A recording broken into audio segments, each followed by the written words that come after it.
नमस्कार। चलते चलते हम पहुंचे हैं कुमारखंड प्रखंड के मंगड़वाड़ा पंचायत में और आज मेरे साथ है उमाशंकर चौधरी जी, जिनसे हम जानने की कोशिश करेंगे कि आखिर इस पंचायत में बीते 5 सालों में राजनीति की क्या स्थिति रही है। इसके अलावा हम चर्चा करेंगे देश और प्रदेश की राजनीति पर। अटल बिहारी वाजपेयी जी ने एक बात कही थी सदन में कि धर्म और जाति की राजनीति करने से बेहतर होगा कि हम राजनीति से इस्तीफा दे दें।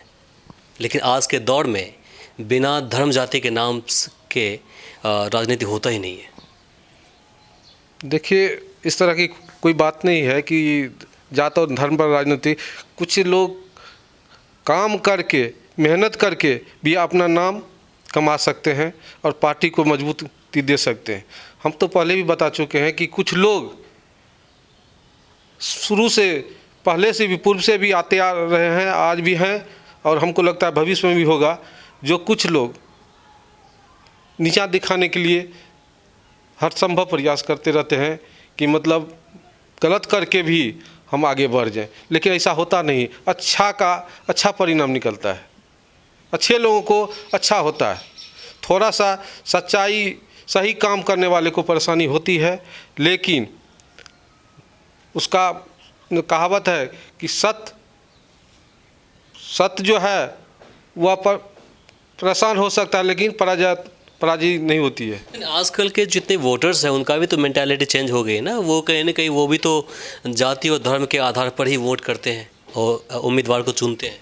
यदि हमको लगता है कि इस तरह की बात नहीं है। यदि ऐसी बात होती तो हम जहाँ से चुनाव लड़ते हैं, पत्नी भी लड़ी है, मैं भी मुखिया था और मेरी पत्नी भी मुखिया रही है मंगलवाड़ा पंचायत में। और मेरा खास करके मेरे पंचायत में मेरा जात के आधार पर यदि जनसंख्या की आकलन किया जाए तो हमको लगता है 100 से नीचे है। अब थोड़ा सा बढ़ गया होगा, 100-150 का लगभग हो गया, चूँकि आबादी बढ़ता जा रहा है। उस व्यू से जिस समय में मैंने पहली बार मुखिया बना था, 2001 में मुखिया से चुना गया था, उस समय मेरी जात की आबादी हमको लगता है कि 100 से नीचे था।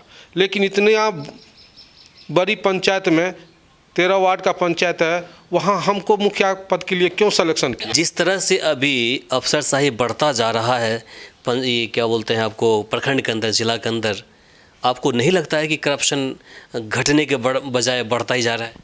देखिए, करप्शन की बात जहाँ तक है, करप्शन यदि हुआ है तो उस पर सरकार के द्वारा कार्रवाई भी हुई है। उदाहरण के तौर पर मैं बताना चाहता हूँ कि इससे पहले इंदिरा आवास में गड़बड़ियाँ हुई थी। मैंने जिला पदाधिकारी को आवेदन देकर उसका जांच करवाया और जांच कर के बाद जो उसका नाम निकला उस पर विधि सम्मत कार्रवाई की गई। और उस मनीमाला वीडियो थी, प्रखंड विकास पदाधिकारी, तत्कालिक प्रखंड विकास पदाधिकारी और तत्कालिक नवीन कुमार सिन्हा, उस पर भी FIR हुआ। और 9 आवास सहायक को निलंबित कर दिया गया सरकार के द्वारा, पदाधिकारी के द्वारा, बड़े पदाधिकारी के द्वारा। लेकिन गलत तो शुरू से होता रहा है, होता रहेगा, लेकिन उसमें थोड़ा सा होता है क्या कि यदि गलतियां बहुत ज़्यादा होती है तो लोगों को लगता है कि ये बहुत ज़्यादा गलत है। लेकिन थोड़ा बहुत यदि कोई काम करता है तो उसमें थोड़ा सा गलतियां उससे होती है। सीख कहाँ ले रहे हैं जब पर भी? इसके अलावा भी इतने सारे सस्पेंड हो रहे हैं, निष्कासित हो रहे हैं पद से, सीख कहाँ ले रहे हैं वो लोग? फिर भी तो वो दूसरा बहाल करते हैं उस पद पर, तो वो भी रिश्वत लेते हैं। अब ऐसा माना जाता है कि किसी, जो अगर हम सूत्रों के हवाले से बात हम करें तो ऐसा माना जा रहा है कि वो पैसे प्रखंड होते हुए, ज़िला होते हुए मंत्रालय तक पहुंच जाता है। ऐसा है कुछ क्या? नहीं, ऐसी बात नहीं है। कुछ लोगों को, आपको तो पहले हम बता चुके हैं, कुछ लोगों को पैसा कमाने की बहुत ज़्यादा ललक है और उसको लगता है कि पैसा, मेहनत कम और पैसा कम हमको अधिक चाहिए। तो वैसे लोगों तो निश्चित रूप से गलत करेंगे तो पैसा कमाएंगे। यदि गलत करके ऐसा लोग पैसा उपार्जन करते हैं तो निश्चित रूप से हमारी सरकार उस पर कार्रवाई करती है। मंगड़वाड़ा पंचायत आपका है और पंचायत के लगभग हर हिस्से हम गए, यहाँ के विकास से हमने रूबरू हुआ तो देखा कि कहीं ना कहीं स्ट्रीट लाइट नहीं है और जो सड़कें हैं, जो अंदर की सड़कें हैं, वो अच्छी से बनी हुई नहीं है। जो बनी हुई है, जो अच्छी बनी हुई नहीं है और हद तक टूटी हुई है। क्या कहेंगे इस पर आप? कौन जिम्मेदार है? आप जिम्मेदार हैं या फिर वर्तमान मुखिया वो जिम्मेदार? देखिए, जहाँ तक ग्राम पंचायत की बात है तो उसमें ग्राम पंचायत के अध्यक्ष होते हैं, वो डेवलपमेंट के अधिकारी होते हैं। लेकिन यदि उनके द्वारा गलतियां हुई है, स्ट्रीट लाइट जो लगा है पोल पर उसमें काफ़ी गड़बड़ियां हुई है, जिस संबंध में हमने पंचायत सचिव को और प्रखंड विकास पदाधिकारी को मौखिक रूप से हमने उसको कहा है कि इसका आप जांच करवाइए। चूँकि पैसा जिस हिसाब से निकासी हुआ है उसमें पैसा जो निकासी हुआ है तो उस हिसाब से लाइट नहीं लगा है, वो पैसा कहीं न कहीं गमन हुआ है। गमन हुआ तो इस संबंध में हम प्रखंड विकास पदाधिकारी पंकज कुमार के सामने पंचायत सचिव को हमने बुलवाया और उसको कहे कि आप पहले जितना आपने लगवाया उसका पहले आप गिनती करवाइए और गिनती करवा करके उसका रिपोर्ट आप प्रस्तुत कीजिए। उस पर थोड़ा विलम्ब हो रही है, पंचायत सचिव आ नहीं रहा है प्रखंड मुख्यालय। कल परसों भी वीडियो साहब के निकट हम बैठे हुए थे, उनको पंचायत सचिव को बुलाने के लिए हमने प्रखंड विकास पदाधिकारी से भी बुलाने के लिए आग्रह किए, लेकिन वो आए नहीं। उस परिस्थिति में हम जिला पदाधिकारी महोदय को फिर हम लिख करके देना चाह रहे हैं, 2 रोज 4 रोज के अंदर में उसका जांच करवाएंगे। यदि वह गलत तो हुआ है, चूँकि आम पब्लिक की चर्चा कर रहा है, मेरे पास बहुत सारे शिकायतें आ रही है, हम खुद देख रहे हैं, चलते फिरते हम खुद देख रहे हैं, तो उस परिस्थिति में जिला पदाधिकारी से हम इसका जांच करवा करके और जो दोषी होगा उस पर कार्रवाई होगी। सूत्रों की माने तो आपके पंचायत में अभी पशु शेड में काफ़ी धांधली हो रही है, कहीं ना कहीं बात पैसा गमन होता हुआ सामने दिख रहा है। क्या कहेंगे, कौन जिम्मेदार है, आखिर कौन करवाया होगा, किसने करवाया होगा? देखिए, पंचायत की जितना भी डेवलपमेंट की जिम्मेदारी ग्राम पंचायत की होती है उसमें अध्यक्ष मुखिया होते हैं और उनके अधीनस्थ पदाधिकारी, खास करके ये मनरेगा से बनता है। अब मनरेगा का जो है रोजगार सेवक होता है। हम इस संबंध में हमने कल भी हमको जानकारी मिली कि वहाँ गड़बड़ियाँ हो रही है, बिना बना हुआ भी उसका पैसा भुगतान हो रहा है। तो वैसी परिस्थिति में चूँकि मुखिया चाहता है कि चुनाव का वक्त है और कुछ लोगों को बिना काम किए उसका मजदूरी उसको वहाँ तक पहुँचा दे, उसमें बंदर बाँट करे, तो उस परिस्थिति उसकी जानकारी हमने प्रखंड पीओ को दिया है और उनके द्वारा आज भी जई और पीटीए जांच के लिए आया है। अब जांच के बाद जैसा नतीजा आएगा उस तरह से करवाई जाएगी।